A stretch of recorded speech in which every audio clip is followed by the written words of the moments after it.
Hello Ji, hope you're good. Okay, so in this video we are about to learn कि हमने distance कैसे calculate करना है from a point to a plane in space. So first of all let's consider a plane.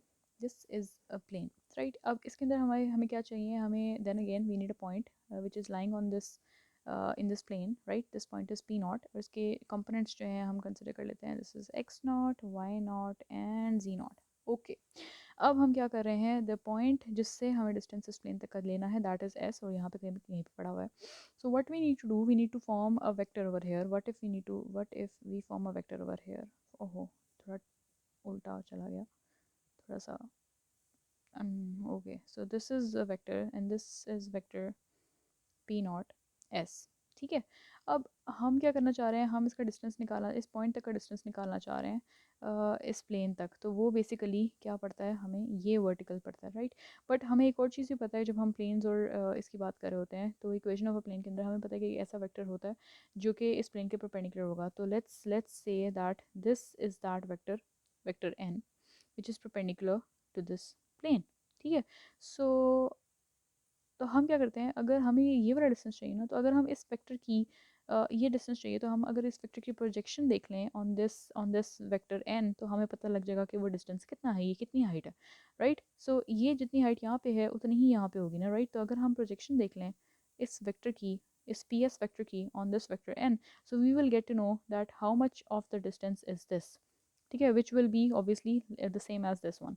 So projection यहाँ पे use होती है, projection formula use होता है. प्रोजेक्शन बेसिकली हम किन दो वेक्टर्स को इन्वॉल्व कर रहे हैं, जिन दो वेक्टर्स को आप इन्वॉल्व कर रहे होते हो उन दोनों का डॉट प्रोडक्ट लेते हैं. ठीक है. और डिवाइड कर देते हैं जिसके ऊपर आप प्रोजेक्शन कर रहे हो.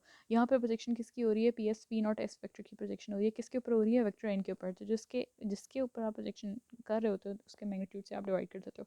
दैट मीन्स कि ये तो हमारा पूरा यूनिट वेक्टर बन गया ना, राइट. तो हम एक यूनिट वेक्टर से इसकी क्या कर रहे हैं, डॉट प्रोडक्ट ले रहे हैं किस वेक्टर का, पी नॉट एस का, where P not is the point lying on the plane and S is the point जहाँ से हमें प्लेन तक का डिस्टेंस फाइंड आउट करना है. सो ये फॉर्मूला है basically. This is how you will be calculating. Okay, so let's take an example और सी फिर कैसे चलते हैं. एग्जांपल है कि find the distance, find the distance, never mind my writing, from the point S हमें दिया है 113 and sorry from the point this and to the plane, not and to the plane. और प्लेन हमारे पास है 3x plus 2y plus 6z equals to 6. अच्छा, यहाँ पे आने से पहले हमने पिछली इक्वेशन, जो पिछले वीडियो है एक, इसमें हमने इक्वेशन ऑफ प्लेन निकालना सीखा था. उसमें अगर आप एक देखें, अगर दोबारा से अगर आप देखें तो हमने एक क्वेश्चन सॉल्व किया था. वो क्वेश्चन कुछ ऐसा था, तो वो क्वेश्चन हमने सॉल्व किया था. ठीक है. और इस क्वेश्चन को सॉल्व करते हमने इक्वेशन ऑफ प्लेन निकाली थी. और आप अगर देखो, कंपेयर करो कि जो जो जो इक्वेशन में हमारे पास जो एक्स वाई ज़ी कोफिशिएंट्स निकले हैं, that is exactly the components of the vector which is perpendicular to the plane. So X Y Z coefficients क्या है, एक्स का कोफिशिएंट है 5, वाई का कोफिशिएंट 2 और जी का कोफिशिएंट है -1. सो हमारा जो परपेंडिकुलर वेक्टर था, जो एन था, वो भी हमारा, उसके जो कंपोनेंट्स थे वो भी 5, 2 एंड -1 है. So it's pretty easy to identify कि हमारा परपेंडिकुलर वेक्टर क्या है इस प्लेन का. जस्ट आपके पास जो भी इक्वेशन होगी उसमें एक्स वाई जी की जो भी कंपोनेंट्स, जो भी कोफिशिएंट्स होंगे, that will be those will be the components of your perpendicular vector to the plane, right. So ये चीज़ आइडेंटिफाई कैसे करी जी. अब हमारे पास इक्वेशन ऑफ द प्लेन हमारे पास यहाँ पड़ा हुआ है. We need to in order to put the things in this formula, distance formula के लिए हमें क्या चाहिए, हमें एक वेक्टर चाहिए n, जो n क्या है, परपेंडिकुलर टू द प्लेन. तो हमें हमें n चाहिए which is perpendicular to the plane. So plane की इक्वेशन ये है. इस प्लेन के परपेंडिकुलर वेक्टर कौन सा होगा, आइडेंटिफाई कैसे करोगे.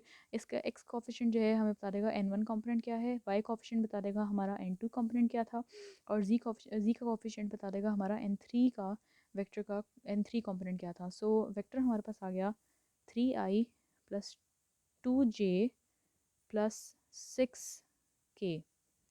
ठीक है.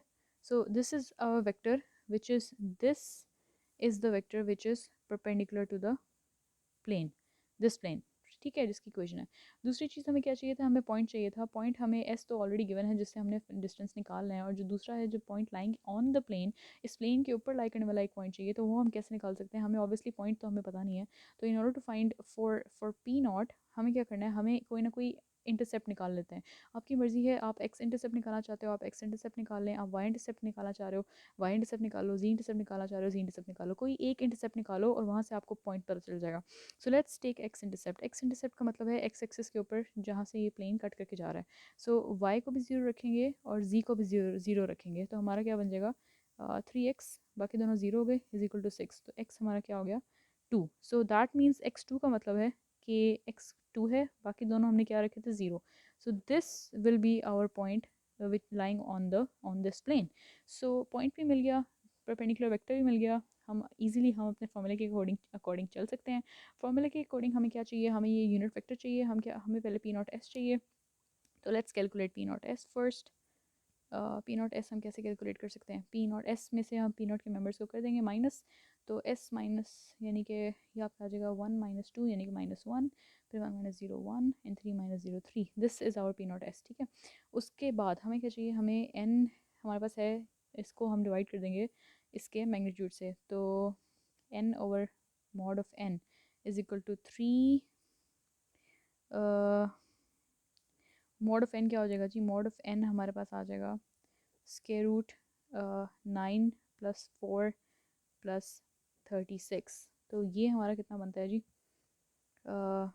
9 4 और 6, ये हमारा कितना बनता है, ये हमारा बनता है 49 और इसका स्क्वायर रूट लोगे तो आपका कितना आ जाएगा 7, ठीक है। सो ये हमारे पास आ गया मैग्नीट्यूड 7।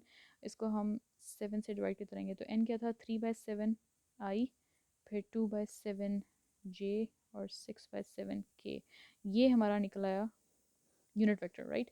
ओके, सो अब हमने क्या करना है, इसको हमने पी नॉट एस के साथ डॉट प्रोडक्ट ले लेना है इस वेक्टर का और इस वेक्टर का। This is 1 and this is 2, इन दोनों का डॉट प्रोडक्ट लेंगे तो हमारे पास पता चल जाएगा हमारा क्या डिस्टेंस निकल रहा है। So let's take the dot product और let's take the dot product over here. So P naught S into n over mod of n, ठीक है, डॉट प्रोडक्ट लेना है। सो पी नॉट एस हमारे पास डॉट प्रोडक्ट मतलब कॉरस्पॉन्डिंग कंपोनेंट्स को हम multiply करेंगे और ऐड कर देंगे, ये मल्टीप्लाई हो जाएगा तो -3/7 और फिर +2/7 और +6 और ये थर्ड कंपोनेंट मल्टीप्लाई होगा तो ये आपके पास आ जाएगा 18/7। ठीक हो गया। इन तीनों को सिंप्लीफाई करोगे, numerators sorry denominators the same, तीनों को सिंप्लीफाई करोगे आपके पास आंसर आ जाएगा और वो हो जाएगा आपके पास फिर 17, ठीक है। So this is your answer. इसको अगर आप डेसिमल्स में लिखना चाहें तो वो भी लिख सकते हैं। सो वो आपके पास आ जाता है 2.428। This is your distance from this point, कहाँ गया, from the point to the required plane, given plane, ठीक हो गया। So this is it, this is there is nothing more to it, इतनी सी कहानी है। तो आपने किसी भी पॉइंट का पॉइंट और प्लेन के दरम्यान का डिस्टेंस फाइंड करना है तो आपको ये वाला सारा याद रखना पड़ेगा फार्मूला। अगर आपको पॉइंट इस तरह से, एक वीडियो थी पीछे जिसमें हमने पॉइंट और एक लाइन के दरम्यान का डिस्टेंस फाइंड आउट किया था, that is we also did that. So if you want to check that out, वो वीडियो भी आप देख सकते हो। There is nothing more to it basically. So okay, take care.